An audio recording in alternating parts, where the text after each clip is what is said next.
പശ്ചിമ ബംഗാൾ നിയമസഭാ തിരഞ്ഞെടുപ്പിന് മാസങ്ങൾ മാത്രം ബാക്കി നിൽക്കെ സംസ്ഥാന രാഷ്ട്രീയത്തിൽ നിർണായകമായ ഒരു മാറ്റത്തിന് തിരിതെളിയിച്ചിരിക്കുകയാണ് തൃണമൂൽ കോൺഗ്രസ് രാജ്യസഭാ എംപി മൗസം നൂറിന്റെ കോൺഗ്രസിലേക്കുള്ള മടങ്ങിവരവ്. ശനിയാഴ്ച ഡൽഹിയിലെ AICC ആസ്ഥാനത്ത് നടന്ന ചടങ്ങിൽ മുതിർന്ന നേതാക്കളുടെ സാന്നിധ്യത്തിലാണ് അവർ തന്റെ രാഷ്ട്രീയ വേരുകളിലേക്ക് തിരിച്ചെത്തിയത്.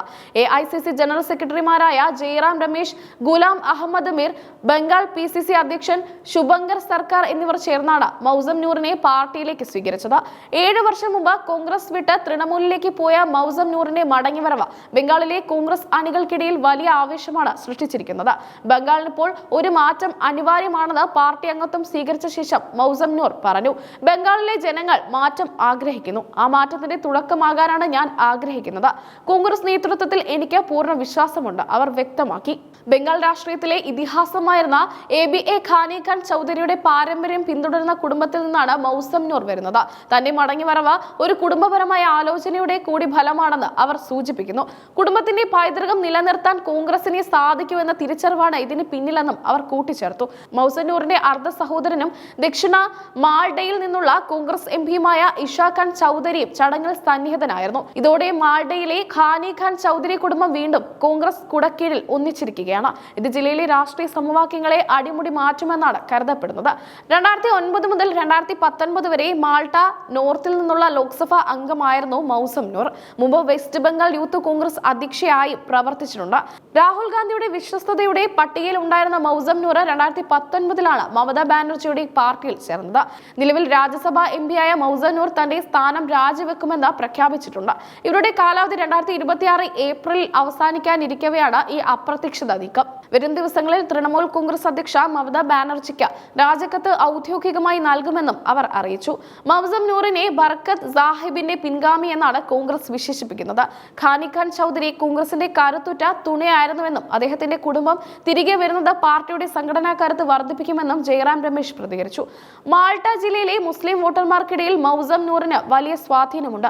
2024 ലോക്സഭാ തിരഞ്ഞെടുപ്പിൽ മാൾട്ടയിലെ 2 സീറ്റുകളിലും തൃണമൂൽ പരാജയപ്പെട്ടിരുന്നു.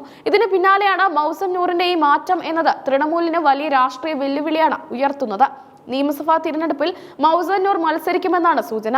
സുജാപൂർ മണ്ഡലങ്ങളിൽ നിന്നോ അല്ലെങ്കിൽ മാൾഡയിലെ മറ്റൊരു പ്രധാന മണ്ഡലത്തിൽ നിന്നോ അവർ ജനവിധി തേടിയേക്കാം. സ്ത്രീ വോട്ടർമാർക്കിടയിലുള്ള അവരുടെ സ്വാധീനം കോൺഗ്രസിന് ഗുണകരമാകുമെന്ന് രാഷ്ട്രീയ നിരീക്ഷകർ വിലയിരുത്തുന്നു. തൃണമൂൽ കോൺഗ്രസിനെ സംബന്ധിച്ചിടത്തോളം മൗസം നൂറിന്റെ വിടവാങ്ങൽ ഒരു തിരിച്ചടിയാണ്. പാർട്ടിയുടെ രാജ്യസഭാ അംഗവും വനിതാ കമ്മീഷൻ വൈസ് ചെയർപേഴ്സണുമായിരുന്ന അവർ ഒരു മുന്നറിയിപ്പും നൽകാതെയാണ് പാർട്ടി വിട്ടത്. ഇത് തൃണമൂലിന്റെ ന്യൂനപക്ഷ വോട്ട് ബാങ്കിൽ വിള്ളൽ ഉണ്ടാക്കുമോ എന്ന ആശങ്ക നേതൃത്വത്തിനുണ്ട്. BJP നീക്കത്തെ സർക്കാരിനെതിരെയുള്ള വികാരമായാണ് കാണുന്നത്.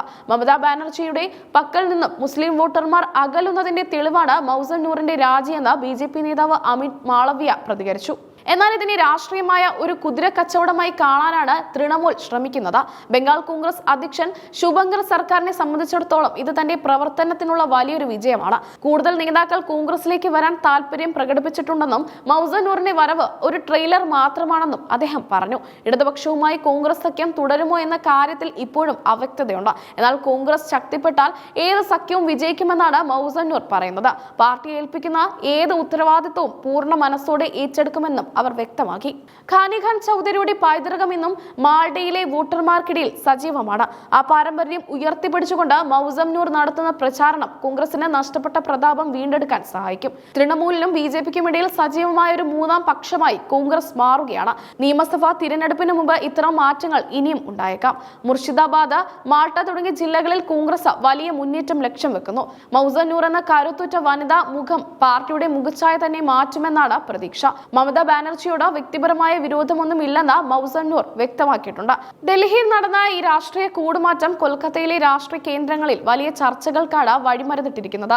മമതാ ബാനർജിയുടെ അടുത്ത നീക്കം എന്തായിരിക്കുമെന്ന് രാഷ്ട്രീയ കേരളവും ആകാംക്ഷയോടെ ഉറ്റുനോക്കുന്നു. ചുരുക്കത്തിൽ മൗസം നൂറിന്റെ കോൺഗ്രസിലേക്കുള്ള മടങ്ങിവരവ് കേവലം ഒരു വ്യക്തിയുടെ മാറ്റമല്ല, മറിച്ച് ബംഗാൾ രാഷ്ട്രീയത്തിലെ പുതിയൊരു മാറ്റത്തിന്റെ കാഹളമാണ്. 2026 തിരഞ്ഞെടുപ്പിൽ മാൾഡയിലെ ഫലം ഈ തീരുമാനത്തിന്റെ ശരിതെറ്റുകൾ വിളിച്ചു പറയും.